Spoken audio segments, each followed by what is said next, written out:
To start with the tribute, we are honoured to have Brian's daughter, Wendy, and his grandson here for readings. And we also have Dave Hutchinson, famed author.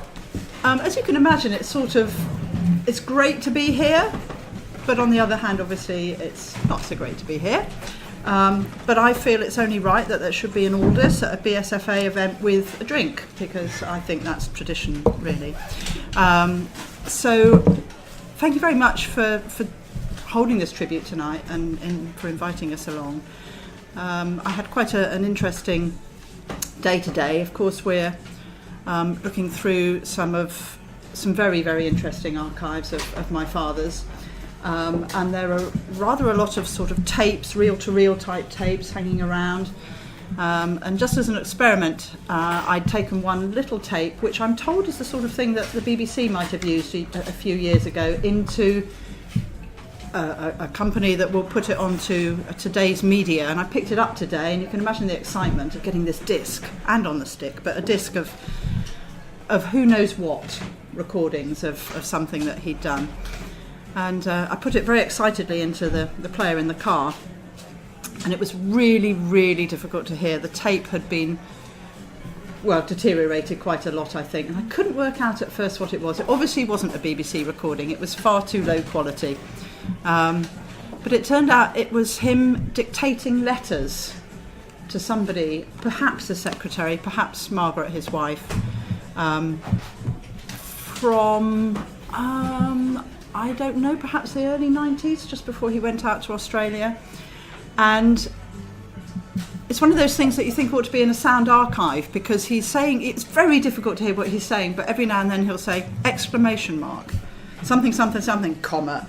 And you don't get to hear that so often these days, because everybody just types their own thing. So I'm very keen to hear some more of those, and who knows what I may uncover. Perhaps I'll be able to get something that's of decent quality to bring to an event one day. So I'm going to hand over to the people who knew they were going to talk this evening, and thank you so much for remembering my dad, who was just the most wonderful person in so many ways, and he was certainly absolutely fantastic to have as a dad. So I'll leave you to your readings of his work. Thank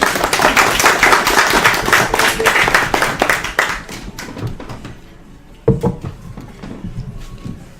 Would you like to go first? Nope. I'll go first? Okay, all right. So this is Thomas. Hi everyone, my name's Thomas. I am one of Brian's grandchildren. I have brought an extract to read today from one of his short stories from the 50s, which can be found in the complete short stories from the 50s. It's an extract from a short story called Breathing Space. It takes place in an underground labyrinthine construction where people have called the hallways, where people have lived for as long as they can remember, underground, developing their own society, and now all run by a great computer, I guess, called Machine. It's okay. And now a character has appeared who has decided they will serve the role of a saviour and bring the people of hallways out again from underground into the light. Much is taught that is not true, Osa said. For a while nothing more was spoken. The way was difficult and their hearsight was fully employed. Then the girl continued. The Tycho was long ago a huge underground camp, making and dispatching some kind of weapon against an enemy on another world. This we have found from legends, scraps of information known to berserkers or hermits or other solitary hunters. Much was automatic, that means controlled by machine, who exists everywhere in the Tycho. But much was also done by human beings. Enemy spies were frequently found, men intent on wrecking the work. To guard against them, spy rays were set up. In hallways, those spy rays still exist. Every time you took food from the hatch opening, your mind was scanned. If you ever had thought too much of mutiny or discontent, the flyers would have come to collect you, even as they collected Wilms and Janir and other brave men who brooded too openly on freedom. I escaped a similar fate because I fed always where I was safe. Blind luck, you see. She changed her tone to add, "We're almost there. I am machine. Tomorrow will be a time of conquest and triumph. I have made my own kind of progress. The men and women who run in my veins work their own destruction. My purpose is my own and does not concern them. Slowly I extend myself upwards and along and down. Men have no part of me now. The day draws near when I shall encompass the world, and with my new limbs encircle this globe. Then, with servants stronger and surer than flesh, I shall reach out for the world that shines in space near me, lighting the desolation of my world with its glow." They were there.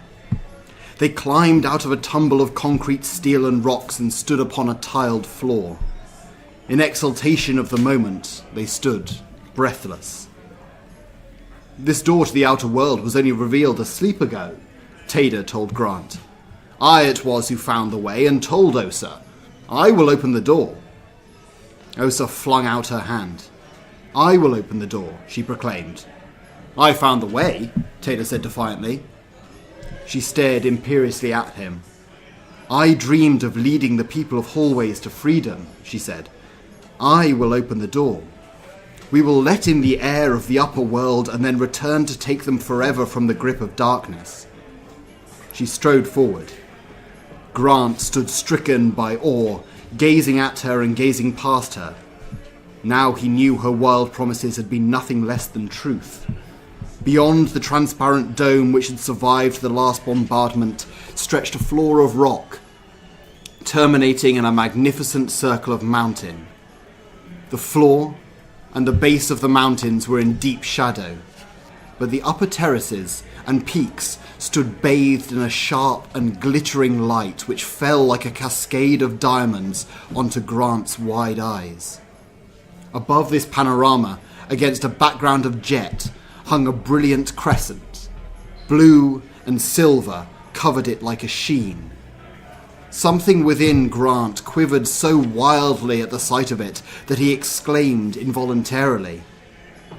It was not so much the luring beauty of that crescent as a knowledge, sure and undeniable, that he had never lived till that moment. And at that moment, Osa, with the poise of a deliverer, turned the great wheel beside the locked door. Effortlessly, despite its centuries of disuse, the door sprang open. Missile Station Tycho Crater had been ably built. The air gave a great roar of triumph as it burst out into space.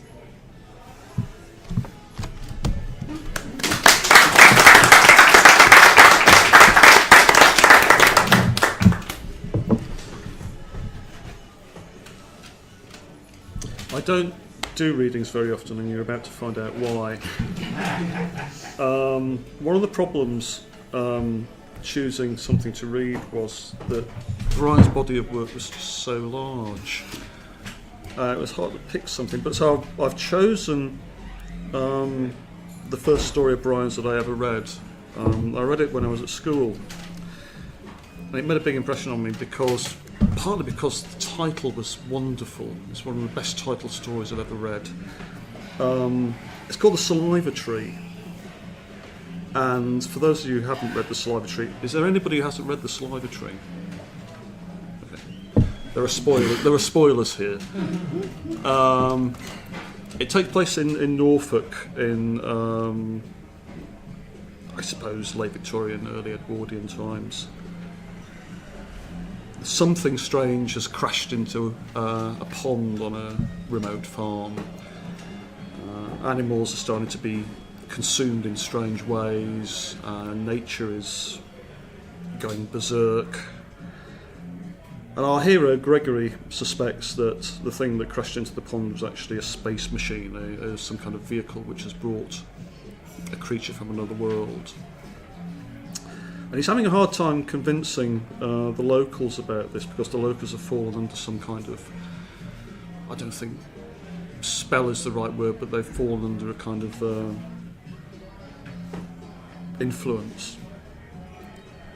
So I'm just going to read a little bit from the middle of the story. It took Gregory 20 minutes to summon the council of war on which he had set his mind.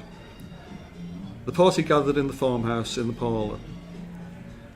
By this time Nancy had somewhat recovered from the shock of her mother's death and sat in an armchair with a shawl about her shoulders. Her father stood nearby with his arms folded, looking impatient, while Bert Neckland lounged by the door. Only Grubby was not present. He'd been told to get on with the ditching.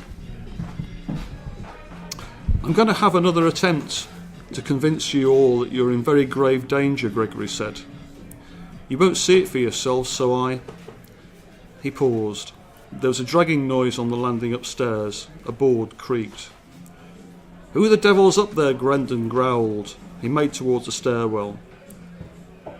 Don't go, Father, Nancy screamed, but her father flung open the door and made his way up.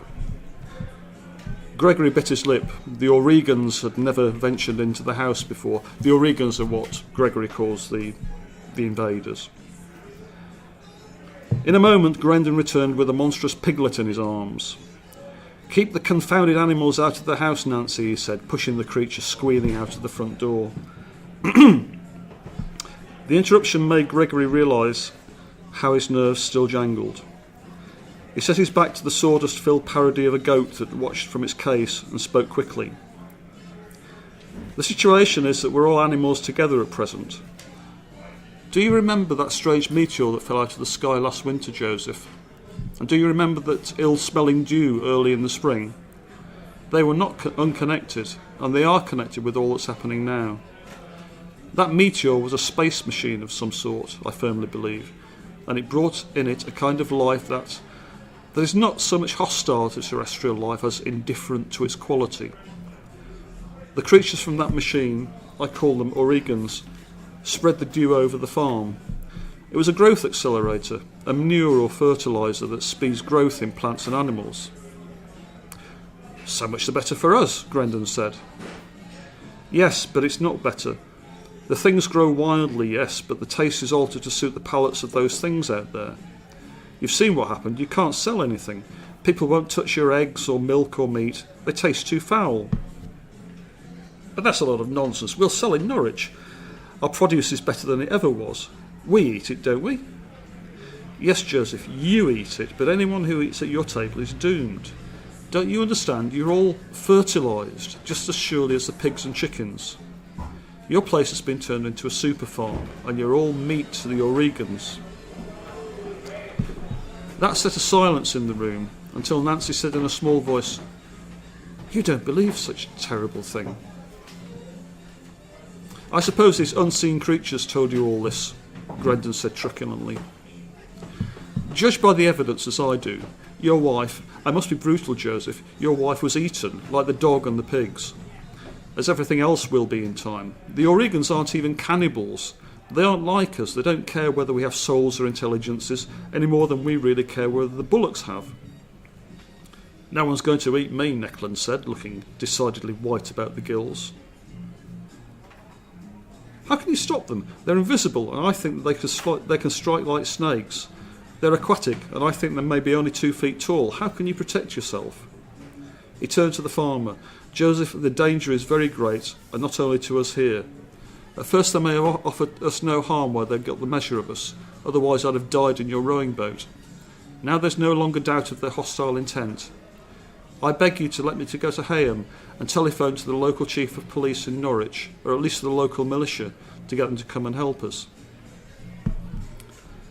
The farmer shook his head slowly and pointed a finger at Gregory. You soon forgot all them talks we had, Boar, all about the coming age of socialism and how the powers of the state was going to wither away. Directly we get a bit of trouble, you want to call in the authorities. There's no harm here a few savage dogs like my old cuff can't handle, and I don't say as I ain't going to get a couple of dogs. But you're a fool if you reckon I'm going to get the authorities down here.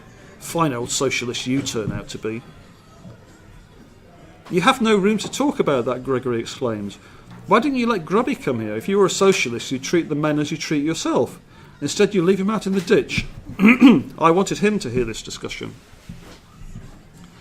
The farmer leant threateningly across the table at him.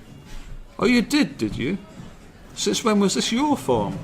And Grubby can come and go as he likes when it's his, so put that in your pipe and smoke it, boy. Who do you just think you are? He moved closer to Gregory, apparently happy to work off his fears as anger. You're trying to scare us all off this little bit of old bit of ground, ain't you? Well, the Grendons ain't a scaring sort, see? Now I'll tell you something. You see that rifle there on the wall? That be loaded. And if you ain't off this farm by midday, that rifle won't be on that wall no more. It'll be right here, boy, right here in my two hands, and I'll be letting you have it right where you feel it most. You can't do that, Father, Nancy said. You know Gregory is a friend of ours. For God's sake, Joseph, Gregory said. See where your enemy lies. Bert, tell Mr. Grendon what we saw on the pond. Go on. Neckland was far from keen to be dragged into this argument. He scratched his head, drew a red and white spotted handkerchief from round his neck to wipe his face, and muttered, Well, we saw a sort of ripple on the water, but I didn't see nothing really, Master Gregory. I mean, it could have been the wind, couldn't it? Now you be warned, Gregory, the farmer repeated. You be off my land by noon by the sun, and that mare of yours, or I won't answer for it. He marched out into the pale sunshine, and Neckland followed. Nancy and Gregory stood staring at each other. He took her hands, and they were cold. You believe what I was saying, Nancy? Is that why the food did at one point taste bad to us, and then soon tasted well enough again? It can only have been that at that time your systems were not fully adjusted to the poison. Now they are. You're being fed up, Nancy, just like the livestock, I'm sure of it. I fear for you, darling love, I feel so much. What are we to do? Come back to Cottesall with me. Mrs. Fenn has another fine little drawing room upstairs that I'm sure she would rent. Now you're talking nonsense, Greg. How can I? What would people say? No, you go away for now, and let that tempest of my father's wrath abate. And if you can come back tomorrow, you will find he'll be milder for sure, because I plan to wait on him tonight and talk to him about you. Why, he's half daft with grief, and he doesn't know what he says. All right, my darling, but stay inside as much as you can. The O'Regans have not come indoors yet, as far as we know, and it may be safer here. And lock all the doors and put the shutters over the windows before you go to bed. And get your father to take that rifle of his upstairs with him.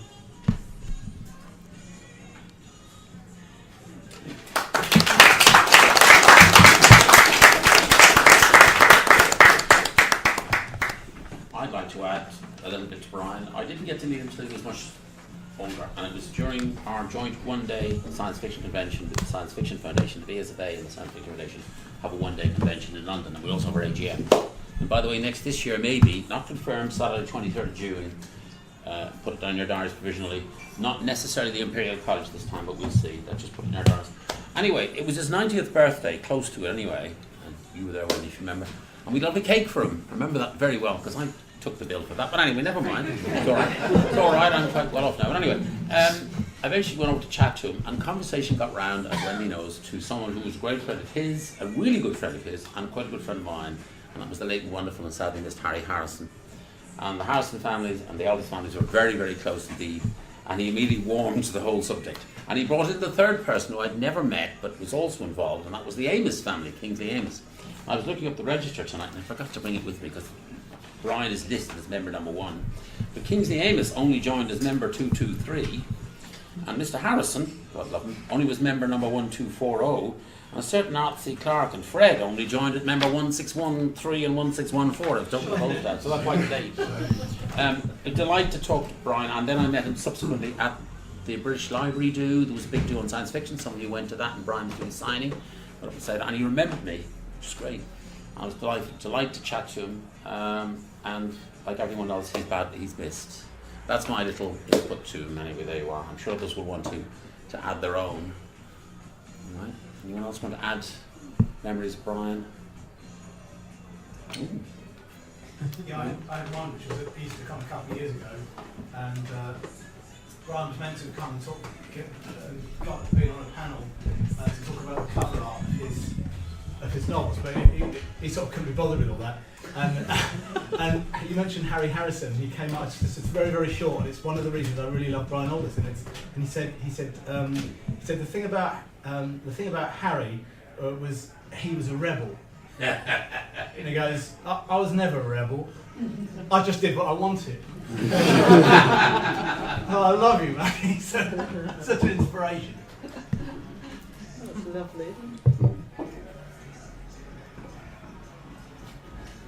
I'm not putting Birmingham on the spot, but they've joined us tonight, and both Harry Harrison and Brian were joint patrons of Birmingham Science Fiction, and we're delighted to see you, by the way, despite all everybody. You wanted to say something about Brian. I'm accustomed to public speaking, but I met Brian probably around about 76, and I met him at conventions. Apart from that, I really knew him when he visited the Brum Group. He became one of our honorary presidents in about 76, which is when I first knew him. He came up probably about every 3 years to give a talk, probably usually about his latest book. But one or two things do stick out in my memory about him. Time, for example, he was not just sociable, but he actually came up and joined us outside our regular meetings. He'd come up for a meal occasionally. We have a meal every year in August at a very nice little pub restaurant. And I always remember some years ago he came up from Oxford in a taxi just so he could get there. Unfortunately, the things went to hell in a handbasket as far as the restaurant was concerned. They had massive problems, and our meal was delayed by about an hour. But he was extremely good about it. I had to nip out to the taxi driver who was waiting outside to take him back again, and dropped him a 10 or a 20 or something like that. But Brian took it, he said, it's one of those things, so be it. Or Novacon, the time he turned up in a helicopter to make sure someone got there. And as I was saying this evening, sometimes he was rather casual with money. He came up to our 40th anniversary party, and I always remember him, I was sitting there and he walked in front of me to speak to somebody and ask him to get a drink or something, and he put his hand in his back pocket, pulled out this huge wad of loose, not in a wallet, but a wad of loose notes, peeled a couple off and handed them over, stuffed them back in his pocket and just walked off with these damn notes sticking out of his back. He was safe with us, but imagine walking down a main street with these things sticking. All I can say, he was a brilliant bloke. To say, I'm talking about, he was a brilliant author, obviously, but as a chap, he was brilliant. And when I think everybody knew him, and certainly when I heard that he wasn't with us any longer, it really hit me. He was brilliant. I'm sorry, that's all I can say about him, but he was. Thank you.